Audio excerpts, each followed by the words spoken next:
Bonjour à tous et bienvenue dans ce salon Intermat 2024. Très heureux de vous retrouver puisque la dernière édition du salon remonte à 2018 pour cause de Covid évidemment notamment, et 2018 mesdames et messieurs, eh bien c'était un autre monde, une autre époque. Depuis, presque tout a changé. L'enjeu majeur, c'est bien sûr la décarbonation du secteur qui a des conséquences en cascade évidemment sur tous les acteurs, et la vocation d'Intermat, c'est bien sûr de proposer toutes les dernières technologies, mais aussi les solutions ou les combinaisons de solutions aux problématiques d'énergie, de recrutement, de pénibilité, de formation, de répartition, de transformation de la chaîne de valeur. Toutes les filières seront présentes dans nos débats, celles qui fabriquent, celles qui louent, celles qui distribuent, celles qui entretiennent les machines et puis celles qui les utilisent évidemment. Et donc quoi de plus logique que de commencer par la dimension européenne de tout cet enjeu de transformation. Nous avons 4 invités sur ce plateau pour lancer ces grands débats. Domenico Campogrande, directeur général de la Fédération européenne de l'industrie de la construction. Riccardo Viaggi, vous êtes secrétaire général du CECE, c'est le syndicat européen des fabricants d'engins pour le BTP. Michel Petitjean, vous êtes le secrétaire général de l'ERA, c'est l'association des loueurs européens de matériel. Et puis Flora Gebali, fondatrice de Coalition et candidate aux élections européennes sous la bannière Europe Écologie Les Verts. Alors, allez, je vais commencer par la question que tout le monde se pose. Vous me faites tous une réponse rapide. Cet objectif de neutralité carbone pour l'Europe en 2050, est-ce que vous, chacun vu de vos fenêtres, j'ai envie de dire, est-ce qu'aujourd'hui c'est un objectif qui vous paraît encore atteignable? Je commence avec vous, Flora Gebali. Bien sûr, et puis je dirais surtout, bonjour à toutes et à tous pour commencer, je dirais surtout que la question, c'est pas est-ce que l'objectif est atteignable, c'est est-ce qu'on va se donner les moyens d'y arriver. Et la question des moyens, elle est essentielle, puisque on le voyait encore ce matin, Athènes s'est transformée en ville orange parce qu'il y a un nuage de pollution qui passe par là. Les événements, les catastrophes climatiques sont dans le quotidien des Européens. Donc évidemment que c'est un objectif qu'on doit avoir, avoir en tête, et quand il y a une volonté, il y a un chemin. La question, c'est pas de se dire est-ce qu'on va y arriver ou pas. Dans ce cas, on fait rien. Flora, si vous on voyez réfléchit bien comme que ça. cette méthode qui consiste à se dire on se fixe des objectifs et quoi qu'il arrive, on les tiendra, ça ne marche pas. Puisque regardez, il faudrait faire en 10 ans ce qu'on n'a pas fait en 30. Regardez l'Écosse, par exemple, qui renonce tout bêtement parce que cette méthode du volontarisme, c'est pas celle qui fonctionne. Est-ce que se fixer des objectifs, ça suffit pour les atteindre? Manifestement non. Je crois que se fixer des objectifs, c'est la première priorité pour après dérouler des plans d'action et des méthodes. Et je suis très contente d'être là aujourd'hui parce que sans les secteurs d'activité concernés et le BTP qui est responsable de 13% des émissions carbone en France en fait partie au premier chef, on n'arrivera pas à dérouler des plans d'action à partir d'objectifs. Donc c'est bien facile, je suis désolée Emmanuel, c'est bien facile de fixer des objectifs et de dire en 2030 on veut ça, en 2050 on veut ça. C'est ce qu'on a fait avec la COP 21, les accords de Paris. Après il y a eu l'élection de Donald Trump. Bon effectivement l'objectif était mis entre parenthèses. On peut aussi imaginer que demain il y ait n'importe quel événement dramatique qui mette tout entre parenthèses. On peut aussi se dire que si on ne se donne pas les moyens de réussir, on est sûr d'échouer. Et moi je crois que le rôle du politique, c'est de donner les moyens des ambitions et de travailler main dans la main avec les secteurs d'activité concernés, comme peut l'être le BTP. Ouais, sauf que si on cherche l'impulsion d'en haut, on voit que ça marche pas trop. Et en fait, on se dit, finalement, les acteurs de tout ça, c'est quand même les entreprises, et qui sont concrètement, finalement, les acteurs de cette transition. Domenico Campogrande, vous, finalement, au niveau européen, comment vous vous engagez dans cette transition pour votre secteur? Oui. On rejoint tout à fait ce qui vient d'être dit. C'est important d'avoir un objectif clair, 2050, il est là. Après, il faut se donner les moyens, le cadre pour y atteindre. Pour les entreprises, c'est un objectif important, et d'avoir une vue à long terme pour pouvoir planifier cette transition aussi. Ça comporte des investissements, des changements de structure, des changements de comportement. Et si à partir du moment où on a un objectif clair, on sait où on va. Après, il faut que le cadre, pour y arriver, soit adéquat. Il faut qu'il y ait des chemins qui soient réalistes aussi. Chaque pays a une situation, un point de départ différent. Au sein de chaque pays, il y a des situations très différentes. Et donc, il faut tenir compte de ces différences aussi pour pouvoir atteindre l'objectif général. Mais du point de vue des entreprises du BTP, Il faut reconnaître cet objectif de 2050 comporte beaucoup de défis au niveau technique, au niveau humain. Il faut trouver les ressources pour le faire. Mais ça représente aussi d'énormes opportunités en termes de business et de nouveaux travaux. Donc on est tout à fait favorable à partir du moment où le cadre et les conditions sont réunis pour nous aider aussi à atteindre cet objectif. Alors, Riccardo Viaggi, vous représentez les fabricants d'engins pour le BTP. Et on voit bien qu'un des gros enjeux, finalement, de cette transition, ça va être l'efficacité énergétique de ces engins. Est-ce que vous pouvez nous faire un panorama de ce qui nous attend? Est-ce que vous considérez que cette transition écologique, finalement, elle est bien engagée pour vos fabricants? Elle est tout à fait engagée, Emmanuel. Elle est tout à fait engagée, on peut le voir sur le salon. Et elle est tout à fait engagée avec un principe très important en tête qui est la neutralité technologique. Moi, j'ajouterais à la nécessité de moyens pour atteindre des objectifs. La politique, les politiques ne doivent pas s'en mêler aux choix technologiques que les secteurs sont en train de faire. Les secteurs, nous en tant que fabricants, nos clients en tant que loueurs ou entreprises. C'est important ce que vous dites parce que c'est le contraire de ce qui a été fait un peu pour la voiture électrique. Absolument. On a dit qu'il faut de la voiture électrique 2035. Absolument.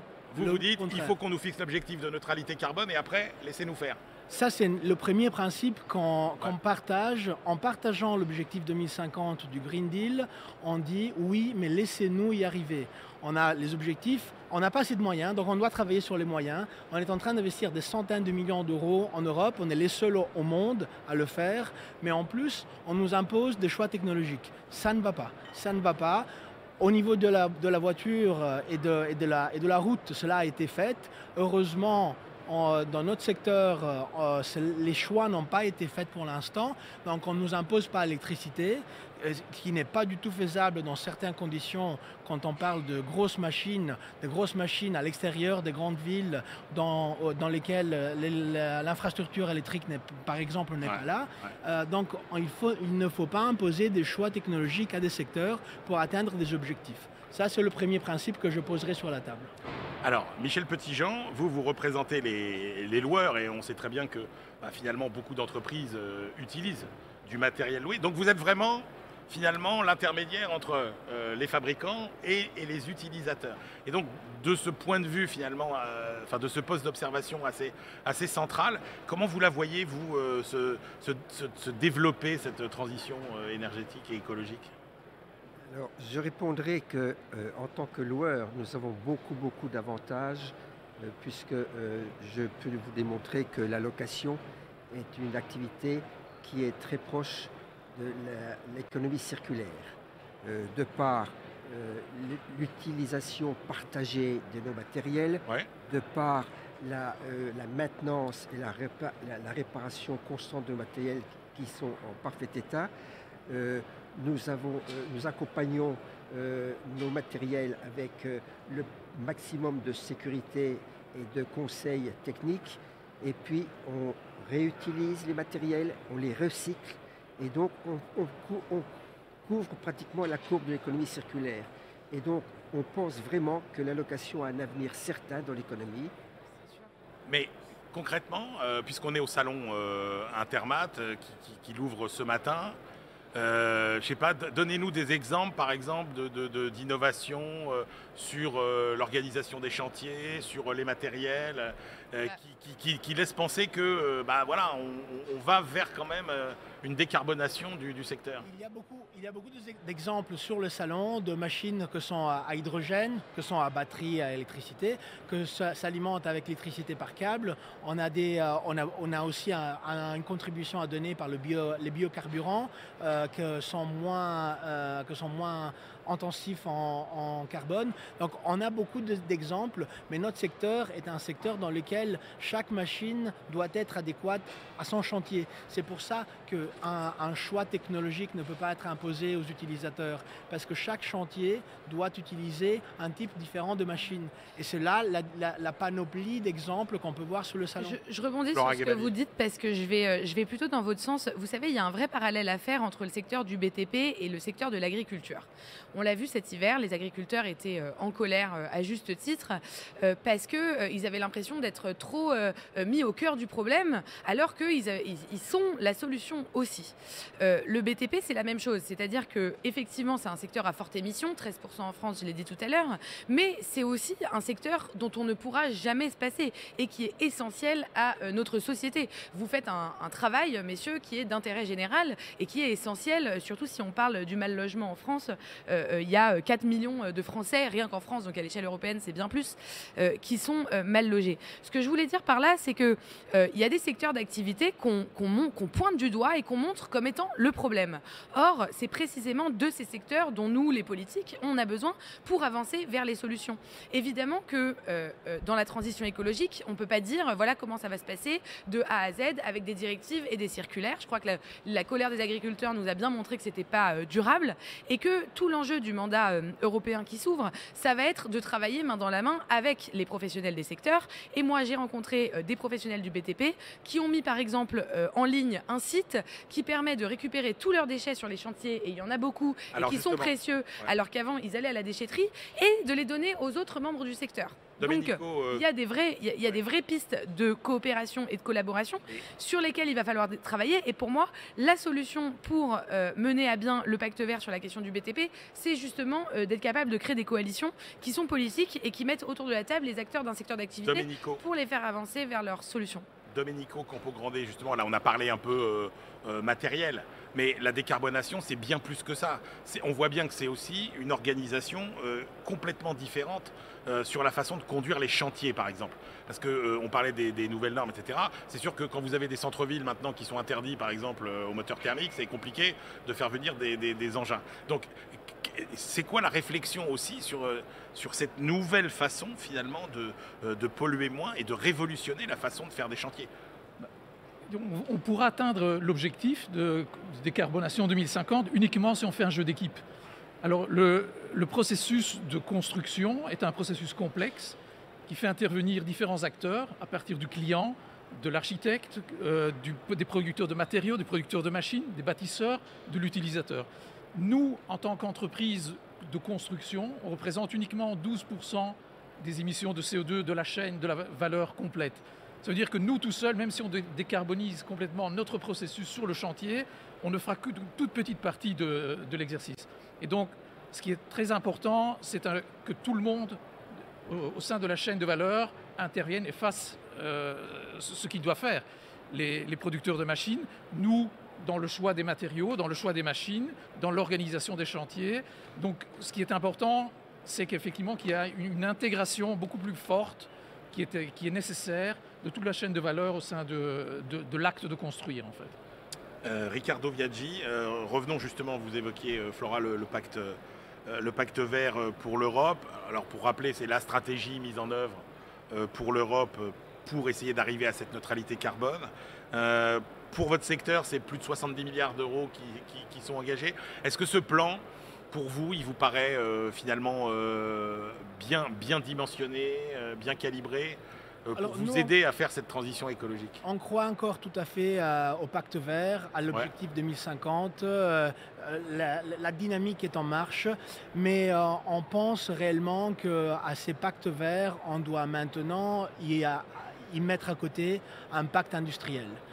C'est ce que demandent beaucoup d'organisations industrielles à Bruxelles. C'est ce que demandent beaucoup d'États membres à la nouvelle Commission européenne. C'est la raison pour laquelle, dans beaucoup de discussions, la reconduction de von der Leyen n'est pas complètement acquise, pas du tout. C'est parce que le pacte vert a été laissé seul devant des défis industriels, notamment face à nos concurrents globaux, la Chine et les États-Unis, qui sont en train de financer une transition sans même avoir fixé des objectifs. Il y a des centaines de milliards d'euros qui sont donnés en subsides en Chine et aux États-Unis, parfois même pour permettre aux entreprises européennes de délocaliser en Chine ou aux États-Unis, ce qui est en train d'être fait même dans notre industrie malheureusement, alors que l'Europe s'est fixé des objectifs mais n'a pas donné les moyens que ne sont pas là, et donc les industries délocalisent.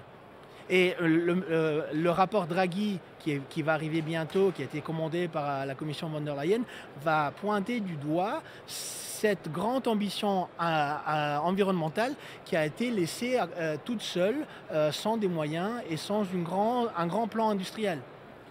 Michel Petitjean, vous, au niveau européen, est-ce que vous voyez des différences finalement d'approche, de sensibilité, de rythme entre les différents pays? Naturellement, si on se recule à 5 ou 10 ans en arrière, l'Europe du Nord était certainement beaucoup plus motivée sur les aspects environnementaux et climatiques. Aujourd'hui, je ne dirais pas ça parce que d'une part, les entreprises se consolident, les groupes sont de plus en plus importants, donc travaillent sur des périmètres très larges, jusqu'à 25 ou 30 pays. Et donc, ils étendent leurs stratégies et leurs objectifs. Et aujourd'hui, il y a peu de différence dans l'approche vis-à-vis des problèmes énergétiques, de transition énergétique d'un pays à l'autre. J'en profite pour... je n'ai pas eu l'occasion de me prononcer sur l'objectif de neutralité 2050, Ouais. mais je rebondis sur la phrase de Domenico quand il dit que c'est un jeu d'équipe et que la construction ne représente que 12% de l'ensemble des émissions en Europe. Mais à ce moment-là, face au défi de la neutralité 2050, l'Europe, si je comprends les chiffres, représente à peu près 8% des émissions mondiales. Comment peut-on agir efficacement, globalement, si c'est bien de faire beaucoup sur un périmètre qui représente 8% d'émissions, mais si les autres ne suivent pas, qu'est-ce qu'on risque? On risque un décrochage de l'Europe. Et c'est tout simplement une question que je voulais poser. Ben Flora va vous répondre. C'est vrai que c'est quand même une question qu'on pose souvent, c'est-à-dire on se dit, est-ce que tous ces efforts qu'on demande à nous, pays européens, entreprises européennes, au regard de ce qu'on pèse finalement dans les émissions mondiales, est-ce qu'on n'est pas en train de se tirer des balles dans le pied? Je ne suis pas tout à fait d'accord avec ça pour deux raisons. La première, c'est que sans échelle européenne, on est tout petits, nous, pays européens. Et que face à la Chine qui met 550 milliards sur la table sur sa rénovation énergétique et l'IRA aux États-Unis qui vaut 350 milliards, on a intérêt de faire union si on veut rivaliser à l'échelle de la Cour des Grands et être actif dans la révolution verte. Ne me coupez pas la parole, je vous ai écouté jusqu'au bout. Je vais juste aller au bout de ma phrase. La première chose, c'est que si on veut jouer dans la cour des grands, on a intérêt à jouer en européen et pas pays par pays. La deuxième chose, c'est la question que peut la France face à l'Inde ou la Chine. Moi, c'est pas un argument auquel je crois, surtout pas à l'échelle européenne, parce que l'Europe, rappelons-le, est le premier marché économique du monde. Donc la question... c'est est-ce que l'impact carbone, elle va sur le producteur ou elle va sur le consommateur final? Est-ce qu'il y a des usines en Chine très carbonées parce qu'on achète ces produits-là ou parce que, c'est la question de l'offre et de la demande. Et quand on est le premier marché du monde, on a le pouvoir et la responsabilité d'imposer des règles qui sont décarbonées et qui sont socialement justes. Donc, la révolution qu'on doit faire, elle est très simple. Il suffit d'encastrer l'économie entre un plancher social, un minima social qui permet de garantir la dignité humaine, et je crois que l'Union européenne va dans ce sens en ce moment avec les travaux et les victoires qui sont obtenues sur le travail forcé, et un plafond écologique qui permet simplement de respecter les limites planétaires. Le choix, c'est pas un choix politique, c'est pas un choix dogmatique. Parce que si on le fait pas, dans les années à venir, toutes les entreprises que vous représentez ici, elles vont s'effondrer, leur chiffre d'affaires, il va baisser. Vous savez que le coût des assurés français a augmenté de 4% cette année pour tout le monde, pour nous tous, enfin je sais pas si vous êtes français, mais en tout cas pour les Français autour de la table. Tout simplement, pourquoi? À cause des intempéries dans le Pas-de-Calais. Donc on a plusieurs choix. Le premier choix, c'est d'avoir des assurances et un système de sécurité de chacun qui s'effondre dans les années à venir. Le deuxième choix, c'est de conduire tous ensemble, main dans la main, une révolution qui permettra non seulement à l'Europe de mener la danse, mais en plus de retrouver son statut d'Europe puissance et de premier marché du monde face aux autres puissances qui essayent de nous imposer des règles. Domenico Campogrande, on comprend bien les différences d'approche que vous avez mis en avant. C'est-à-dire qu'on a du côté des États-Unis et de la Chine, finalement, moins d'objectifs fixés, mais plus au quotidien, on avance et qui va le plus loin. Parce que la Chine ne s'est pas fixé des objectifs aussi ambitieux que l'Europe, mais elle les tient, elle investit beaucoup plus. Quand vous regardez ce qui se passe sur les autres continents, vous êtes inquiet de ce qui se passe en Europe? Et encore, vous êtes...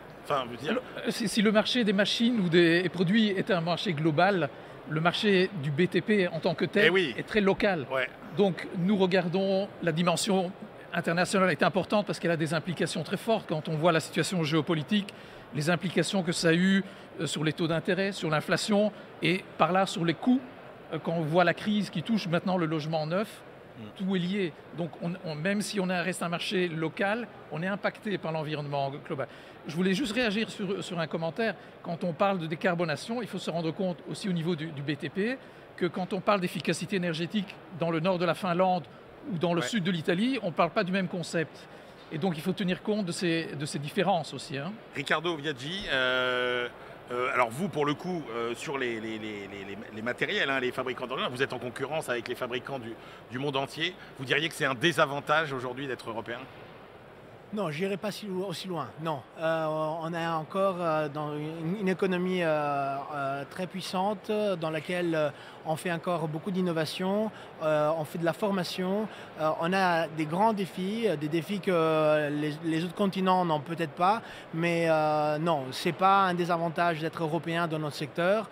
On a des très belles entreprises qu'on concurrence au niveau global que sont en Europe. On a aussi des entreprises qui ont leur maison mère à l'extérieur de l'Europe, mais qui souhaitent continuer de fabriquer en Europe, justement parce qu'il y a des savoir-faire, il y a des infrastructures et on représente au niveau européen des maisons mères américaines ou japonaises qui fabriquent en Europe et qui sont fiers d'être des usines européennes, d'avoir des usines européennes. Très rapidement, vous, quand vous regardez toute l'offre finalement des constructeurs, des produits, etc., il y a des marques qui font des percées aujourd'hui, qui connaissent des réussites spectaculaires. Tout à fait.